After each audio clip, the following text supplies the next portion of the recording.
Welcome to Down to Dunk. I'm your host, Andrew Schlecht. We're part of the Athletic Podcast Network. With me today will be Michele Berra. He's going to be joining me shortly. You just got me for just a little bit here. We are going to break down the win in Memphis for the Thunder. We're going to talk a little bit about the upcoming schedule. We're going to talk about the standings. We're going to talk about some stats. First, let's just take a look at this game from the Thunder at Memphis. Interesting game. It is actually a pretty fun game of back and forth with the Thunder against Memphis, who the Thunder just pummeled not that long ago, like a week ago. And this time was a little bit different. The Grizzlies actually showed up in this game. Part of it was they had Desmond Bane in this one, who had 22, 3, and 7 in this one. Luke Kennard actually moving the ball quite a bit better. He had 9 assists in this one. The whole starting lineup just passed the ball pretty well. They also just shot the ball well. 40% from 3. They hit 18 threes. Very nice. Very nice from the Grizzlies and stayed in this one. Also, I think we have to remember this too. NBA teams have pride, right? And they have memory. Okay?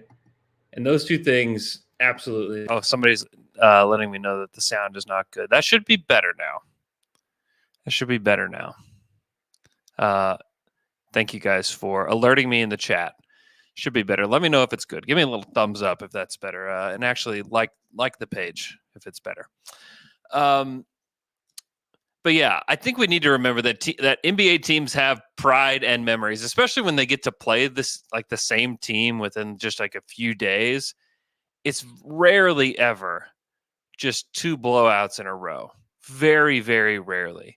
And especially when they got guys coming back. I think this was like the first time that Desmond Bane and Gigi Jackson had played together this season, because Gigi didn't play a whole lot at the beginning of the season. He was playing with the hustle for the most part. And so it's certainly the first time that they've ever started a game together. So I thought that was good. Jake LaRavia actually hitting shots. He made a really impossible shot. But those kinds of things are going to happen. For the Thunder, obviously a strange game for Shea. 27-3. It's funny whenever you have a superstar that's so good that 27-3 is an unusually bad game for him.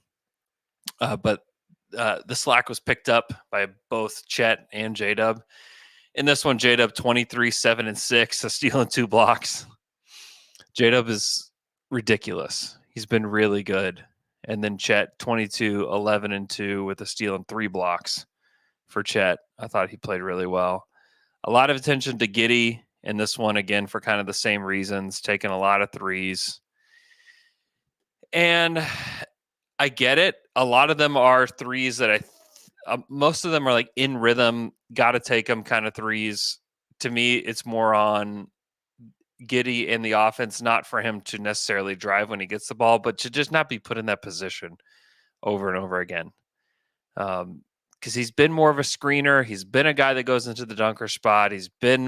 Honestly, I would love to see him just set better screens and like for that to be a better part of his game, because I think when he is a screener and is a passer out of screens even, he's pretty good. And if he can just become a better screener, I think that will actually help him quite a bit. And then Dort was awesome in this game.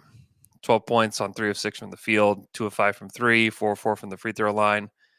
5 boards, 4 assists. I thought Dort was really, really good. Played 31 minutes in this one. So good game overall. One that it felt like the Thunder were going to kind of have to steal there at the end. They got enough distance from them at the end of the fourth there where it didn't feel like they stole it from them. But, it's one of those games. 82 games is a lot. They lose to the Pacers last week. That was kind of a bummer. And then they go in and play a really tough Memphis team that has a lot of pride. Like, I think people forget this Memphis team is supposed to be really good this year. They were supposed to be really good. And I think that they're going to be really good next year. And the West is already close to impossible.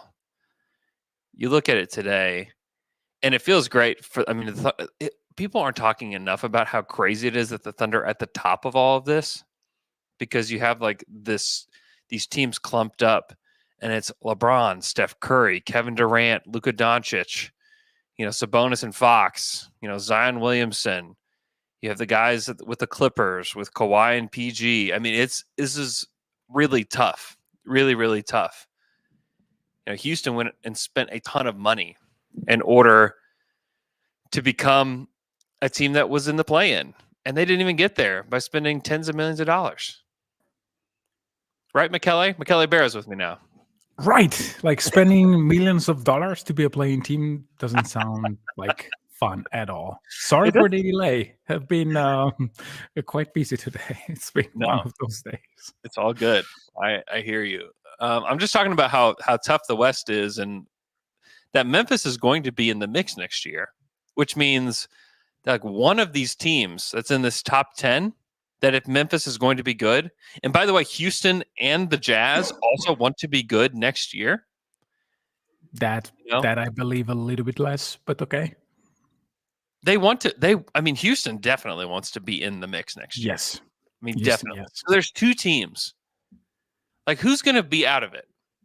Because I know that somebody's going to be out of it. Like somebody's going to fall out because of injury. Maybe it's Phoenix. Maybe it's Sacramento. Who knows who it's going to be? New Orleans could.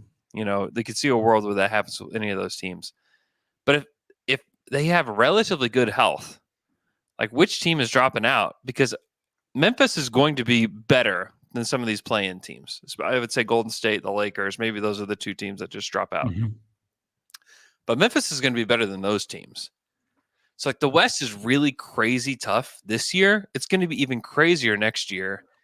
And it is probably undersold what the Thunder have done so far this season to be number one in the West here on March 18th, when the West has been absolutely insane.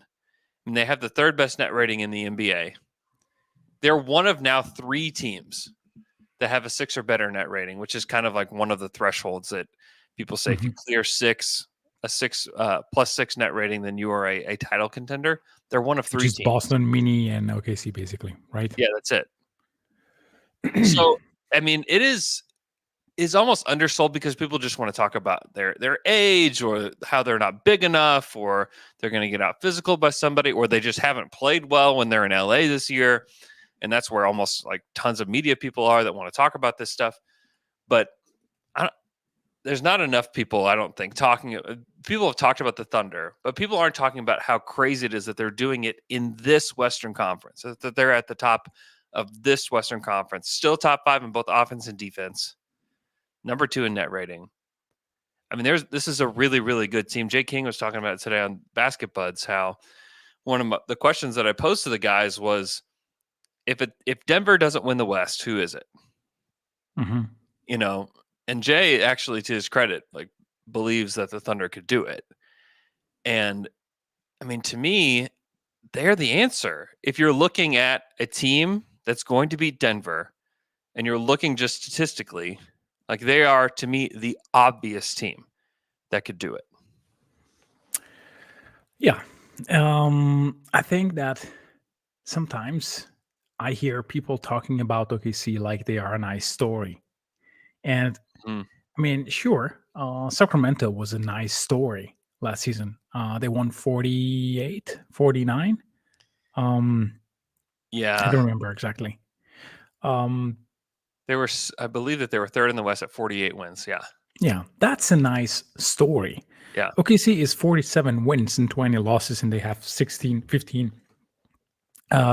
games yet to play. Yeah.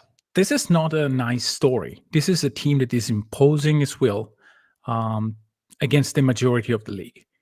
And I think that there are obvious stuff that OKC can do in the next 5 years to correct. One thing is waiting for these guys to be a little bit more experienced and old. That is one thing that they have to do, and just to improve the chemistry of this team, which is already bonkers for a team that is basically playing together from 2 years, I would say, with Chet being here 12 months, basically. Mm-hmm. This is just insane. Mm-hmm. So I think that people have to start instead of dissecting OKC for what they can't do well, like having Giddy alone in the corner, or not rebounding extremely well, or not being physical enough against Anthony Davis and Jokic, can we just do the opposing exercise? Like, who's actually stopping Shea and Dub when they are playing together at high level? Yeah. What happens if Chet starts bombing from three? What happens if Dagnall decide to stop Giddy with the starters from the first game of the playoffs, and you have to guard Cason Wallace instead of Giddy outside of the 3-point line? What is your scheme then? Because I think that whenever OKC played the Lakers, I think that the Lakers played an extremely good game. Like, very good 3-point percentage.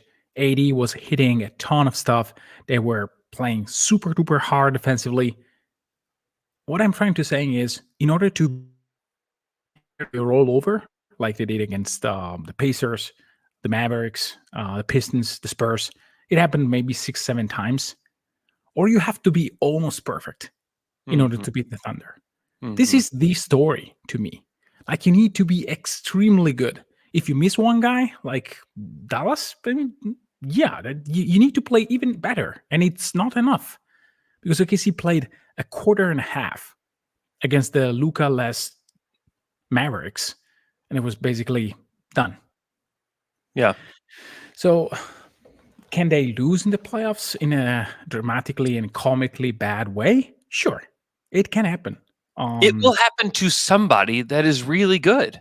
It's going to happen to somebody that's really good, because there's going to be 8 teams that make it. Well, 2 of Dallas, Phoenix, Warriors, Lakers, who are there today, and Sacramento could fall back into it right now. 2 of those teams are not going to even make the playoffs, so that's going to be an embarrassing fashion for them. And then only half make it to the second round. Like, if it is, let's say it's Dallas and the Lakers make it, that means Phoenix and the Warriors go home and don't make the playoffs. I mean, that's crazy, and that is totally possible, because in the 7-8 matchup, between Dallas and Phoenix, it's one game. Right now, what it's happens Dallas, next, which is the next very interesting and important thing. Like, suppose that Phoenix and or Golden State and or even the Kings or the Lakers, what if they miss the playoffs? What if LeBron doesn't have an appetite for another season where he risks not to make the postseason? Yeah. What happens then? Yeah. Like, is AD up for another round? Are the Lakers just like trying to find out another superstar that is coming their way? Maybe. Yeah, maybe so. Maybe so. But it's taking, like, if one of those teams loses in a bad way, then it's not a guarantee that they will try to go at it again. I mean, Phoenix is an explosive situation. It can happen, and anything can happen. The problem is they've given away all their picks. And this is what we're going to start to see in this next era. We're already seeing it with Brooklyn, who, first shout out to Clarky Boy, who gave us a super chat. Thank you, Clarky Boy. We're already seeing it with the Nets, who stink. They're 26-42 right now. They're sitting 11th. They're not making the postseason or the play-in tournament. They're not making it. But they're not going to completely tear it down either, because they don't have their own picks. What does Phoenix do, who has given away their picks to be this team? And they have the problems that I think a lot of people foretold, is that, like, they have nobody that gets downhill. There's nothing easily created for them. And that's a problem. They don't really have a point guard. That's a problem. They're still scary because they have KD and Booker. But I don't know. I mean, this, not a Nurkic believer, huh? He's actually been good for them for what he is. He's played a lot of games. He's been pretty productive. He's doing the best he can on defense. Like, he's doing the things you need him to do. But you look at, that play-in tournament is going to be insane. Yeah. And you could argue too that maybe if the Thunder wind up in second, it may be better for them in the playoffs because you completely avoid the Lakers if you're the second at this point. Do you really want to avoid the Lakers? I mean, I mean, you know me. Like, I've been like one of the only people that's like, I actually think they could beat the Lakers. But I'm saying, like, the general public tends to believe that the Lakers give them the most trouble, and they have been the team that has given them the most trouble this season. yeah. And I said that a week 80 ago, but I'm thinking is back. tough. Yeah. Yeah, I mean, the AD is scary for OKC. Yeah. LeBron is quite scary for anybody. But I do wonder if they can have the same production for 7 games. Whereas, I mean, I watched part of Denver against the Mavs, and I know that this is recency bias, but it's been an entire season where Dallas can go hot for 10 games and then extremely cold for 10 games. Yeah. If you get them on a 10-day run, they are hard. I mean, I know that OKC has the tools to guard them because you have Case and you have Dort on Kyrie. But last time Kyrie was guarded, I think, in a pretty good way, and it just didn't matter. I know that Dallas didn't win the game, but Kyrie is getting to a level of maybe 5 years ago where it was just, I'm going to score no matter what. And he looked great in OKC, man. He was awesome. He was cooking. He was just hitting stupid shot after circus shot, and then again a stupid shot again. So it's so. I mean, all those teams, and of course the Suns. Do you really think that the Suns can't have like 7 games where they are just better than you? Of course they can. They have KD. That alone. This is the West, man. This is like the whole West, though. That's the thing. Is like you can go through every single team. It's like, would you really want to play New Orleans? No. Like, you really want to play the Clippers? Like, maybe the Clippers right now, but not the Clippers the way they looked like 5 weeks ago. You really want the heights of the Clippers and the heights of the Kings. Mm-hmm. I mean, this all sounds very stupid, and I'm sure that something very bad happens, and I will be deemed as responsible for this. But I've seen Sacramento multiple times. I've seen the Clippers multiple times. Yeah. I think the best version of OKC can beat them both, even if they play at their best of their capabilities. I'm not sure if I can say the same about Phoenix. Does it make any sense to you? So, what do you mean? Say what about Phoenix? No, I mean, if OKC plays at the best of their capabilities, I think that Denver can still beat them. I think that Phoenix can still beat them. I think you're overthinking Phoenix. I think if the KD Thunder can just go Nova. KD can just go Nova for 7 games, and it's just so can Shea. So can J-Dub. Yeah, sure. But I have let's put Phoenix on hold. I think that against Sacramento, you can say, okay, even if they play at their best, I think that OKC is much better. Yeah. You don't need the best of the best out of OKC to beat Sacramento. This is my point. Instead, to beat Denver, you need the best of the best. Yeah, with Denver, I think honestly Denver is like the only team that you have to be your absolute best to beat them. Depends. I don't know. I don't feel the Clippers at the same level of the Nuggets. I feel that they are very good.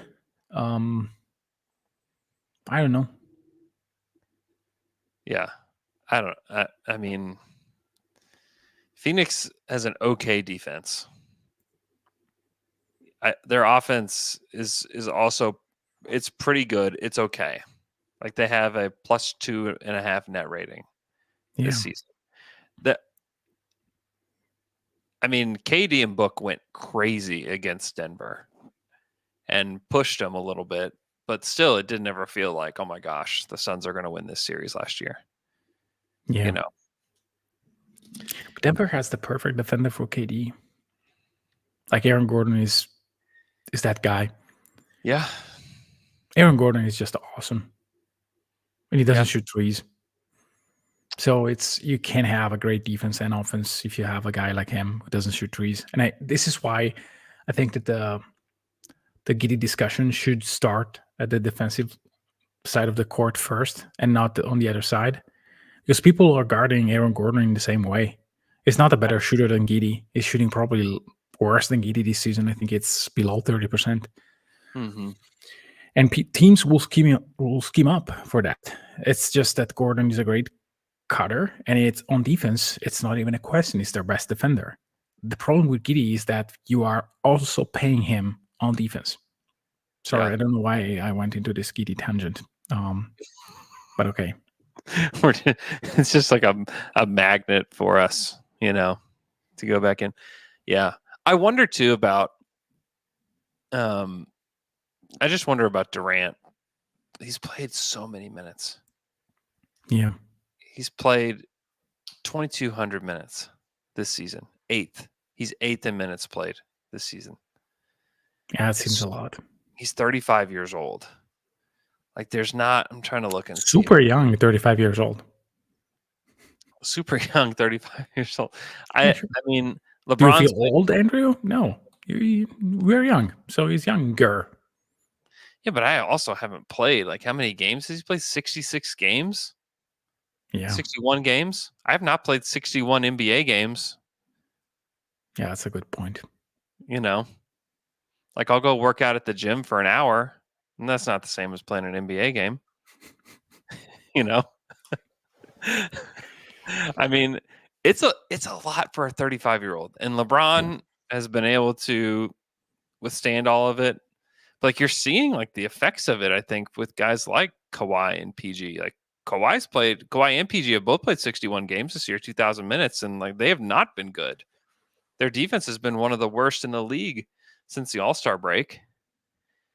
I mean, I just think it's a lot to place on these guys, especially Durant. I just wonder if he can really carry a team. Like we fear these guys until you don't anymore. And at some point it's going to happen. And maybe it happens later and later with these guys, but certainly at like 35, like the stars of the past were just not able to carry teams like they were, before. Hey, LeBron did not win the title last year. So it's true.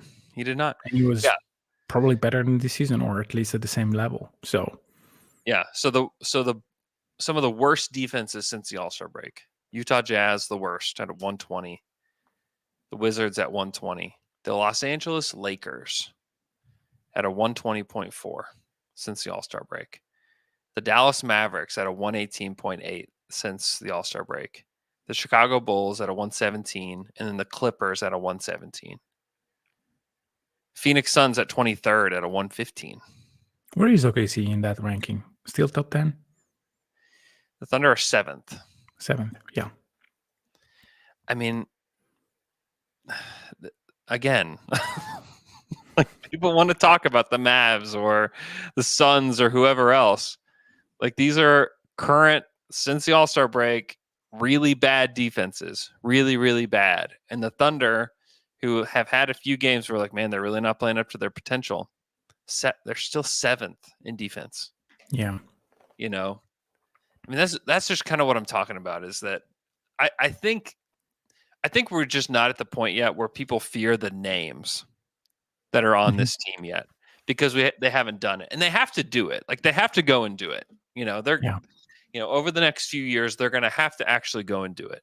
You can be a good regular season team, but until you prove it in the playoffs, you really have to prove it. Like you have to go prove it.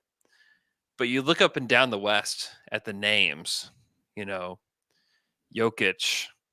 Kawhi, Luka, Kevin Durant, Steph Curry, LeBron James, like all those guys have done it. Like those are just names that you like, no, like, can we actually do it? Anthony Edwards has to go prove it. That's a guy who has to go prove it. He hasn't proven it yet. Shai Gilgeous-Alexander has to go prove it. Zion Williamson has to go prove it. You look at Sabonis, like people discredit Sabonis. Why? Because of the postseason. He has more triple doubles than Jokic does this year. I mean, he's been really, really good for them. Yeah. Sabonis has. Should have been an all-star, was a complete snub, has been amazing. But people don't fear him. People don't mention him. People don't vote him into the all-star team. Why? Because of the way he plays in the postseason. And so the Thunder, I mean, right now, I could sit here and make the case that the Thunder are the team to fear the most in the playoffs in the Western Conference. I could sit here and make the case. There is a statistical case for it that exists because of the way that they shoot, because of the way that their bench performs, because of the way their starters perform, because of different things that they haven't done enough this year, where you played the starters without Giddey and put Isaiah Joe in there. They haven't done that enough this year. But that's something that they could just bring out into the playoffs. You do the same with Case and Wallace. You know, you could play the J. Will lineups. J. Will is like one of the few players on Cleaning the Glass that has like a very positive on-off. What if you played him instead of Giddey? Like, there are a lot of things that they have done in little spots here and there that could become staples of the way that they play in the playoffs that they haven't done yet. But you have to go do it. And the reason that people don't talk about it yet is because they don't have the name recognition attached to the success. And I believe that this team is going to get there. I believe that this team in 3 years will have that fear attached to them. I think that this Thunder team could be the team of the next decade. I think that they have to become the team of the next decade. This is the second youngest team in the league, and they sit at the top of the Western Conference. They continually are a top 10 defense in almost every spot of the season. And like you were saying this the other day, you can't tell me that Chet Holmgren's not going to come back a better player next year. You can't tell me that. Yeah. He's going to come back a better player next year. Think about how much better J-Dub is this year compared to last year. I mean, he is so much better. I mean, since the All-Star break, J-Dub is 19 points, 4 boards, 4 assists, a steal, and a block, shooting 50, 43, 85. Yeah, that's insane. He's 22 years old. You can't tell me that he's not going to come back a better player next year. The drive of Shea, J-Dub, and Chet to become better. And I also think like Case and Wallace has that same thing. One thing that we talk about like with the Thunder is like the way that they draft. And before it was athleticism and length and size for position. You know, this time around it's skill level is like probably like the top notch one. But the thing that they have really zeroed in on and that they've been really successful at finding is the level of competitiveness that these guys have. They've done an outstanding job in like these interviews or however they do it with identifying a competitor that is just a notch above everybody else. Shea is that, J-Dub is that, Chet is that, Dort is that, Case and Wallace is that. They've done a really good job. And Jang is that. Whoops. Sorry. Hey, you know what? Sometimes you got to take swings. Sometimes you got to take swings too. By the way, I don't know if we ever discussed the J-Dub trade in this framework, but I was listening this morning to the Sam Vecini podcast that he did basically on Jalen Williams. Not watching. Yeah. You should go watch it on YouTube, by the way. I'm a mad person, so I was running and I was listening to it and trying to picture in my head the possession. It was a very nice exercise. And they were saying basically that OKC decided to use the 11th pick on Jang instead of J-Dub because if something weird happened with the trade and it was rescinded, then J-Dub was not theirs. Yeah. And this makes all the sense in the world. Yeah. I think I believe that's accurate. Yeah. Which makes total sense. So we should really never ever frame the trade in terms of Ousmane Dieng, but in terms of J-Dub. Yeah. I mean, it's been reported that like J-Dub is the guy that they wanted in that spot. If they could have their choice of the two, even at the time of the draft, this isn't like a hindsight, like, well, of course. No, yeah. But the reason why it's clear, it's obvious, it's nothing difficult, but it's it was the first time that I heard that yes, it was Bryce that commented it, and I think that it's a clean way to say it. Yes, J-Dub was the target, but why they didn't pick him? It's because a trade can fail, and then I also just in the back of your head you wonder. This is something they didn't say. Is like, do you just want it to be a part of the Paul George trade? Like, don't you just want it to be a part of the Paul George trade? Because like now Yeah. you just get to stack Shea and J-Dub. And if that was it, it'd be like that was an absolute steal. But Yeah. it's not over yet. The trade is Yeah. not over yet. And if they somehow are able to get somebody else, you know, I mean, it's already crazy. Like That those is two. greedy Andrew talking. Oh, dude, it's gonna get even worse. It's gonna get so much worse. I'm gonna be insufferable by the end of this thing. Because the thing that Sam did that is going to that teams have not done before. Like this has not been done before. Teams have done rebuilds. This team did a rebuild. They didn't do it like this the first time around. It was not done like this the first time around. They didn't stack all of their picks pushed back to when they're going to be actually good. They didn't do that. No team has ever done this before. Yeah, come on. The Warriors are doing that with the 2 timelines. Sure. They actually like it's almost like pushed too far. It was like the second timeline is almost pushed too far back, you know. Yeah. And they also just picked the wrong guys. They absolutely picked the wrong guys.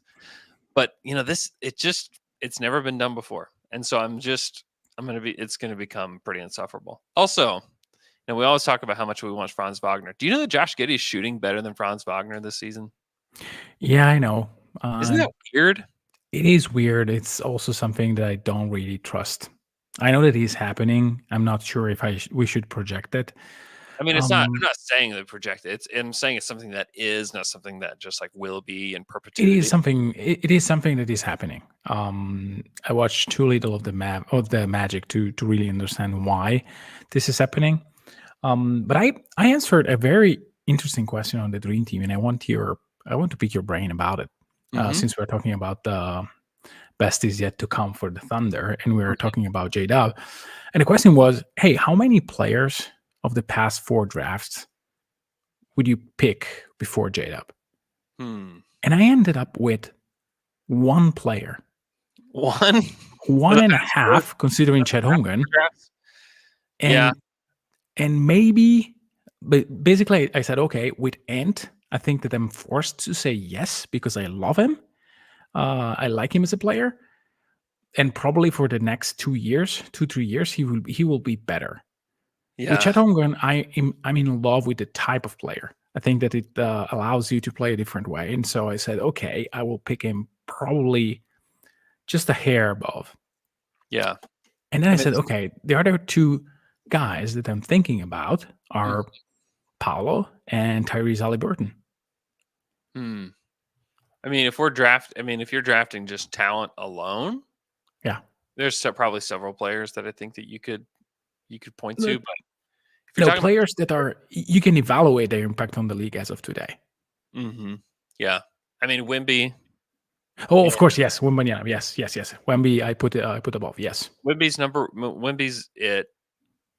I mean, I agree with you that I would take Chet just because of the versatility, the shot blocking, and the 3-point shooting. Like he's an unusual player. Like you can't get those kinds of players. Like you just can't get them. They're basically like a handful that exists in the league. It's Chet, it's Wemby, it's Porzingis, it's who else? Yeah. Like there's not very many of these guys. They're really tough to get. Paolo, I wouldn't even think twice. I'd take J-Dub over Paolo. The efficiency factor is enough for me. And the fact that you can put the ball in his hands and he's going to create something for you. Paolo's really good. The inefficiency is like, I don't know what to do with it. We talked about it on Slam and Jam this past week, and I don't know. Is it because of the cramped offense that Paolo's not shooting well, or is he just going to be like more of an inefficient shooter? I don't know. I'd rather not even mess with it because I think I'd just rather have J-Dub too. Also, like J-Dub's personality is just like so perfect. He did like this signing yesterday, and I went and took my kids to it. He's just the greatest guy too. Like there's like that factor too. Then you go to 2021. Cade, no. Jalen Green, no. Evan Mobley, no. Scotty Barnes, no. Like, I mean, no. Like this No, class, nobody from that draft. No. yeah. I mean, Scotty's really good, but like Scotty can't shoot. Like Scotty shot the ball better this year, but Scotty can't shoot. You know? Yeah, no, for me, it was not even a question. The year before, like 2020, you have Ant and Tyrese. I mean, I know that Tyrese is an all-star and it's an engine. It's there. It's in the same tier for me. I really think that J-Dub has superstar potential. Yeah, I mean, I would just rather have J-Dub than Tyrese, like straight up, just because of the defense and the size. Yeah. And we're talking about a team, and I mean, we've already seen this happen. It already happened in Sacramento, where they were just like, we don't think that we can play Fox and Halliburton together. Yeah. And I mean, Shea is a more simple fit because he is bigger and he's a better defender than De'Aaron Fox is. It's like maybe you could make it work, but like the chemistry between J-Dub and SGA is so good, and I know it's good that I wouldn't risk it. Like somebody has to be so overwhelmingly good, and this is why I wouldn't take Anthony Edwards either. That I don't know. Ant is a great defender.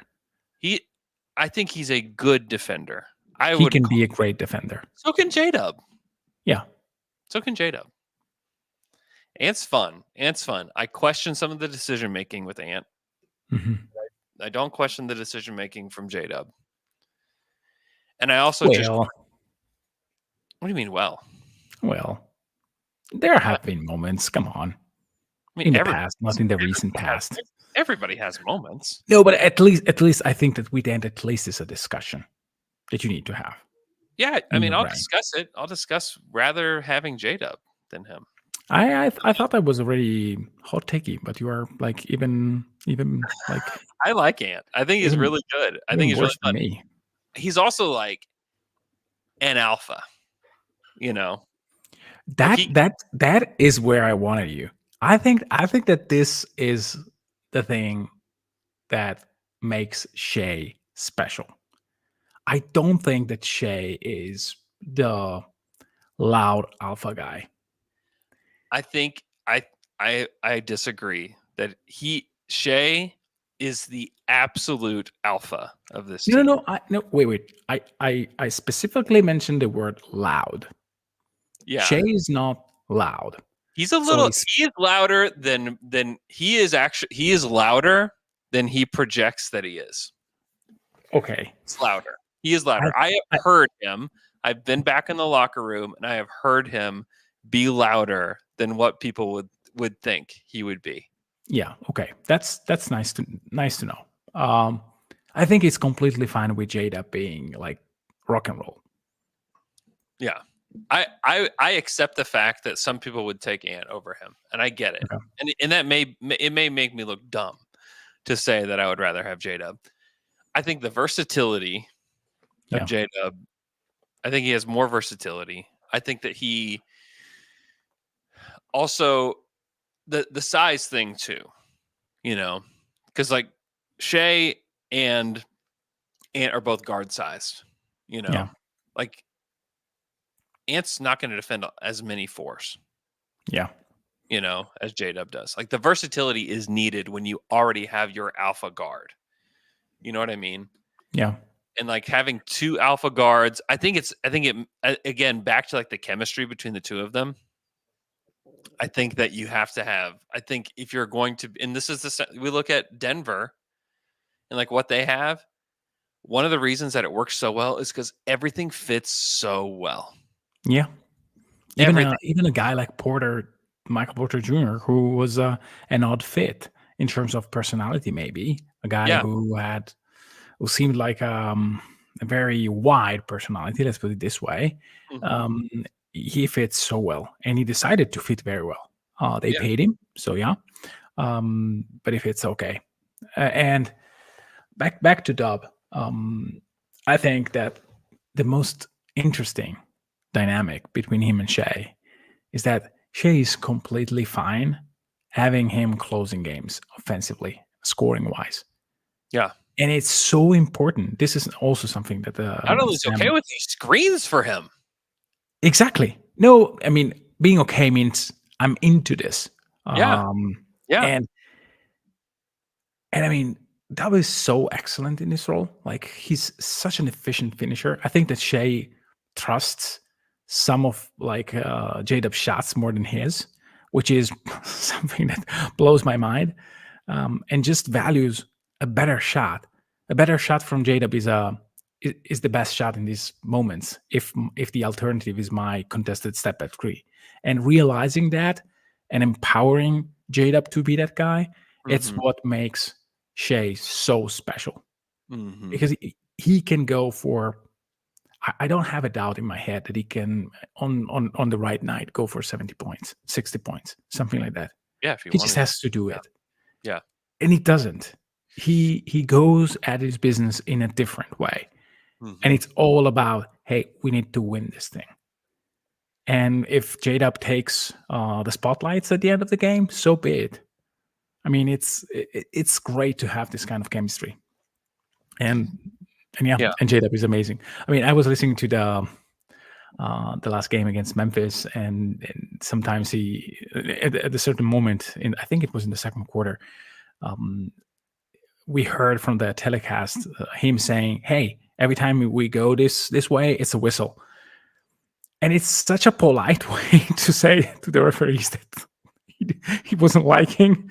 So there's also these little stuff where, yes, he has a personality, but he's also very, very smart in how he gets his energy into the game, into the confrontation with the refs. I mean, like for a guy who's 22, being so calm, saying, "Hey, what is happening here?" instead of "F you" or whatever.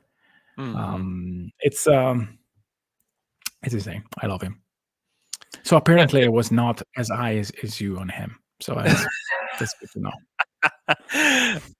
Man, I just think like the 6'6", 6'7", like 7 feet plus standing reach,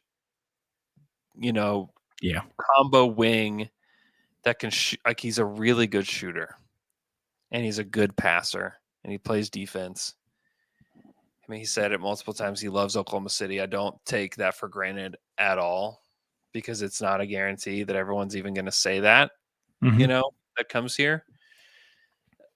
I just think that there's something special. I've talked to, a friend of mine that said like J-Dub is like actively seeking like local partnership with, businesses and like wants to be here, and like there's just something really cool about that in particular, where Yeah, a guy who's like a budding star who, wants to be here and is versatile and fits this team so well.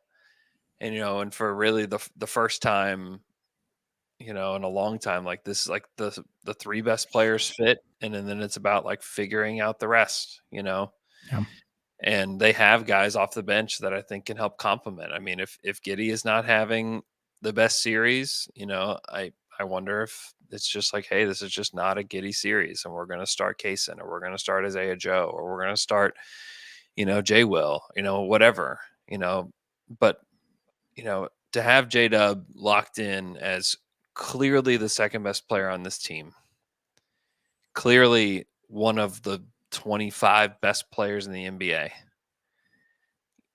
And this is only year 2. Like he's not even done with year 2 yet.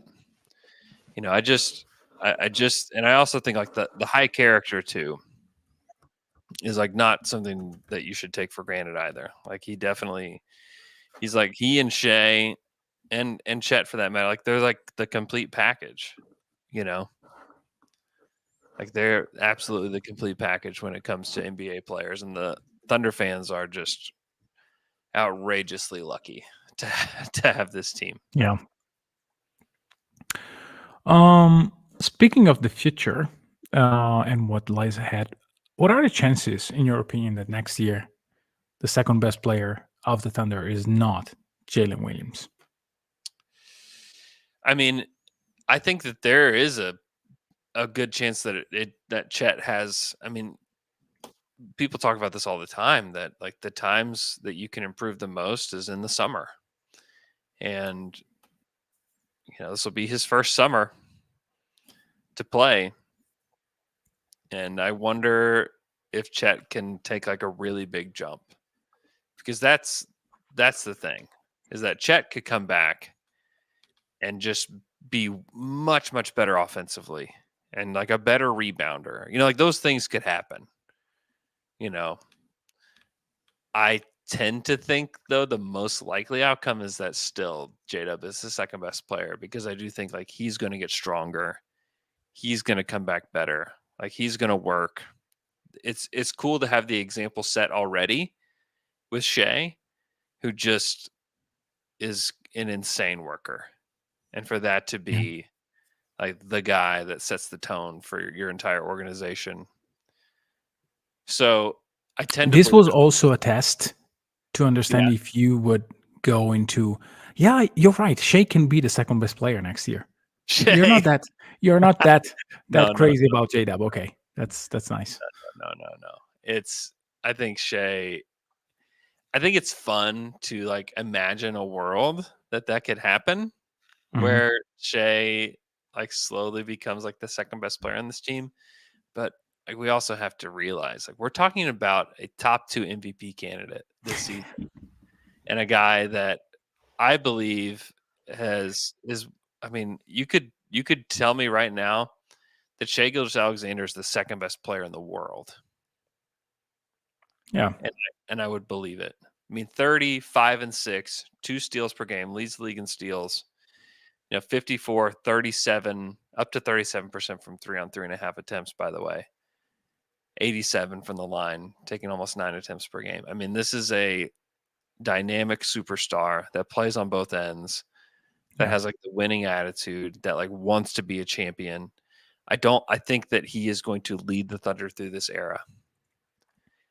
And like I'm putting a period there. I think he's leading the Thunder through this era. And it's going to be Jalen and Chet in tow with him. I don't know who else gets to be here for the duration of this. I would guess Dort might be could be a Thunder lifer, just the way that he has won. Like he and Shea. I'm open to that now. Are you open to that now? Now that he's good? Now that he plays like he should have played. God, he's been from the beginning of this. No, I like him. I'm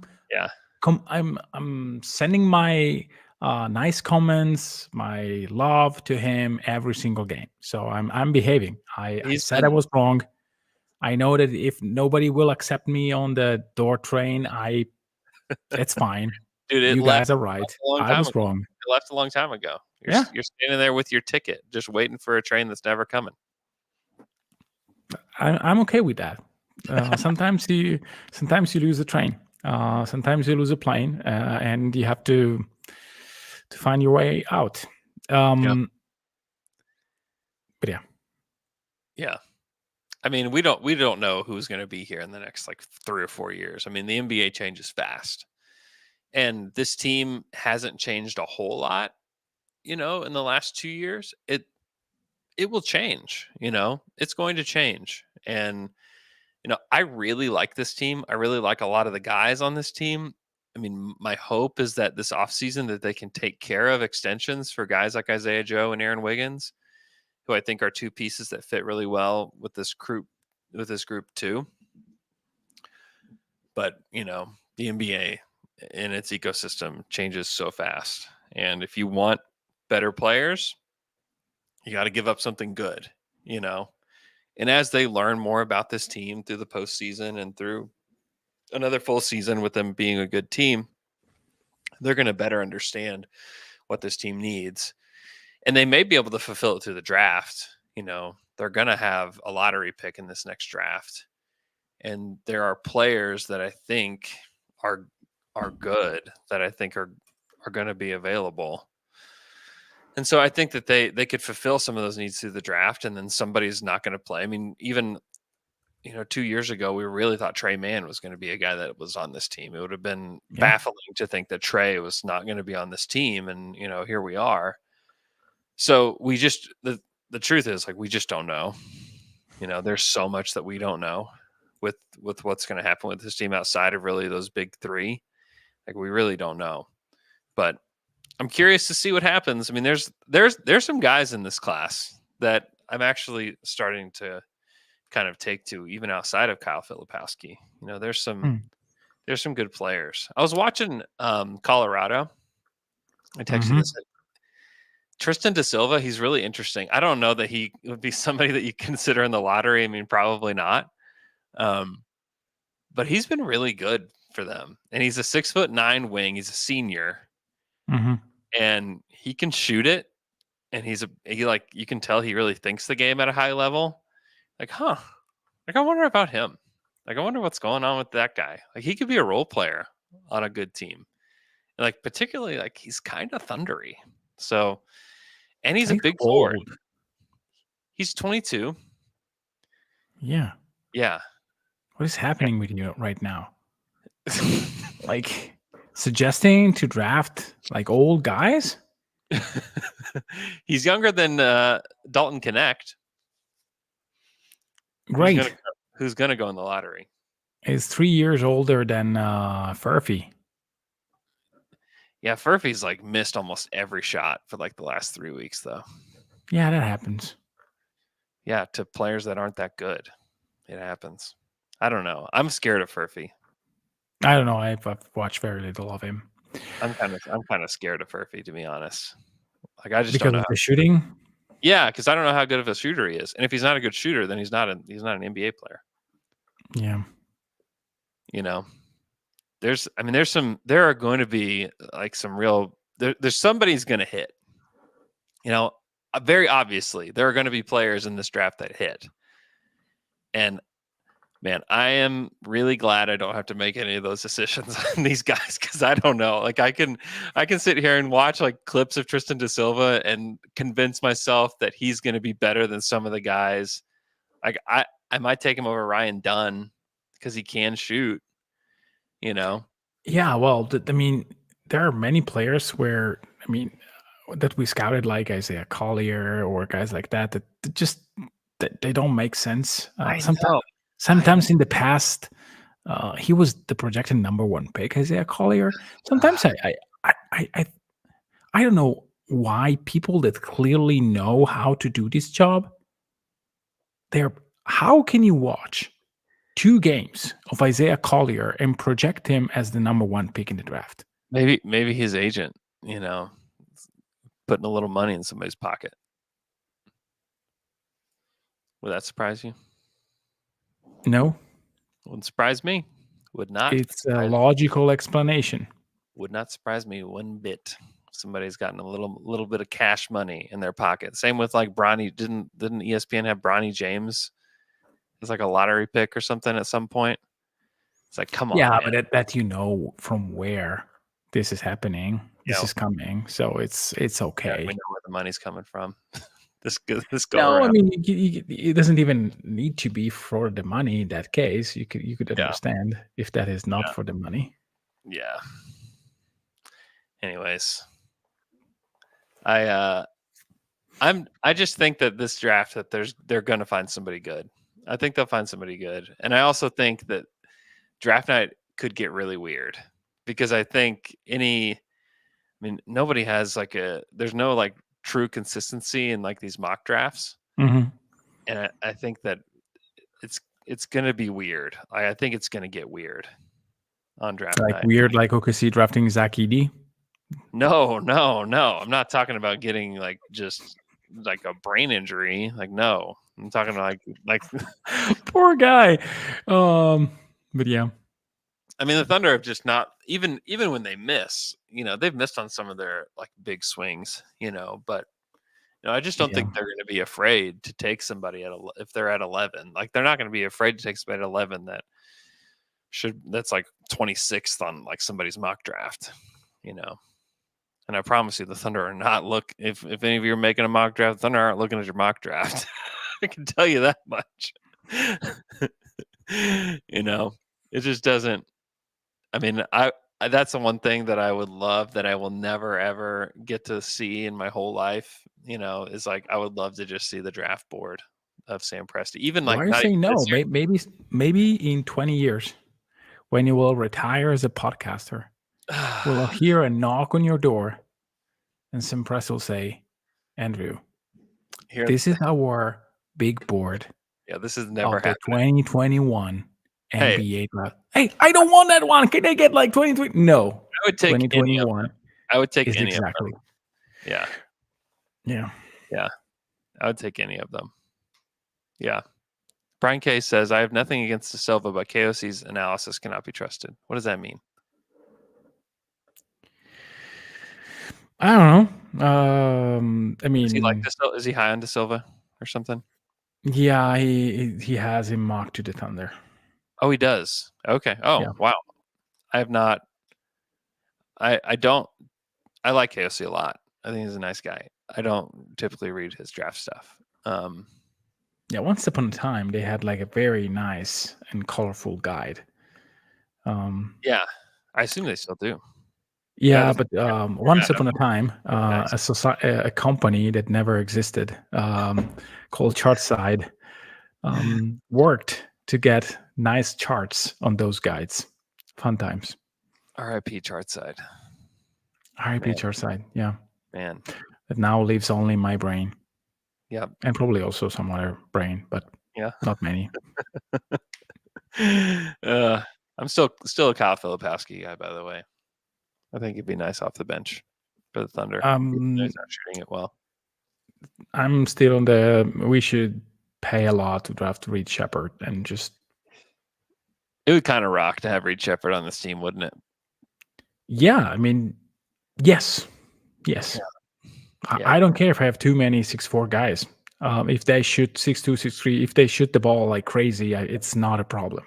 It's really not a problem. KOC really has De Silva at 11. Is that true?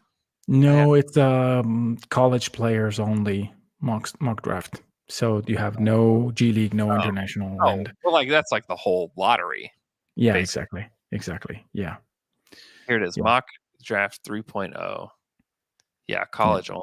Oh, he's got Stephon Castle number 1. Interesting. Cody Williams number 2. Reed Shepherd, Jacoby Walter, Devin Carter. I haven't watched Devin Carter. Collier at 7, Dillingham at 8. That's already like, what are you? Why? No. Yeah. I hate Dillingham, but like he's so much better than Isaiah Collier. I know. Yeah, to me, I don't. Yeah, I would definitely have Dillingham higher. He's got Klingon at 8 or at 6. I mean, where is Filipowski? Filipowski, where is he? Where are you?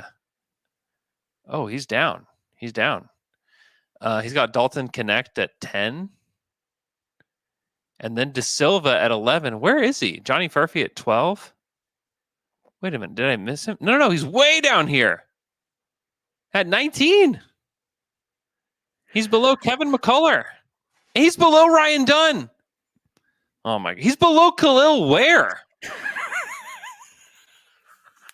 Guys, if you're not watching on YouTube, you should at least go and watch at minute 58 the expression, the surprise of Mr. Andrew Schlecht when he reads. I can't believe he's got him 8 spots below Tristan De Silva. And like I watched some Colorado and was like, oh, that guy's like, I actually kind of like that guy. As a second rounder. As a late first. As like a guy that you like trade into maybe the back end of the first round to get, like, sure. But whoa. I'm gonna have to like really collect myself here. I've got to log off this website immediately. Oh, I'm having like a little bit of anxiety now. Yeah. Shall we go back? Is it for the tripping? Huh? Is KOC having issues with guys like tripping other guys? I don't know. He lost like 10 spots because of a. Listen, it was dumb. It was an idiotic thing to do. It looked really bad, but he's a really good player. Filipowski's a really good player, and I think he'd really fit in the Thunder. Grayson Allen is going to play in the NBA a lot, even with the tripping. He's really like one of the best role players in the league. Yeah, and Filipowski is arguably better than him. So Yeah, he's huge. Yeah. Okay. All right. I've got to go collect myself here. Thanks so much for listening to our show. Hope you guys are doing great. The Thunder have 3 days off consecutively. 1, 2, 3. Which I know that the players are just like so excited, so glad to have some time off. Tonight, if you guys just have nothing to do and you're in Oklahoma City, the Southern Nazarene women's team, which has Josh Giddey's older sister on it, are playing for the regional championship tonight in Bethany, Oklahoma, which I'll be attending tonight. So if you got nothing else to do, there's not Thunder basketball on, you can go on down and check that game out. I'm sure Josh will be there. Like if you have any interest in just like being at the same game that Josh is. So should be interesting. Oh, we got somebody sneaking in a super chat, a mega super chat here. Since 2010, 10 teams finished with top 10 in both offense and defense. Of those 7 teams, 7 won the title that season. OKC and Boston right now are top 10 both this season, while being the 2 highest in net rating. Thoughts? Stats and math are saying that OKC has a chance. Yeah. And I think that they have to do it. They really have to go and do it. But again, there is a valid statistic case for that to happen. Yeah. But yeah, the math says contender. The stats say this is a team that could do it. Also, L-Man's pocketbook is saying they can do it too. So there's that. Okay. Hope you guys have an awesome rest of your day. We'll talk to you guys again on Wednesday.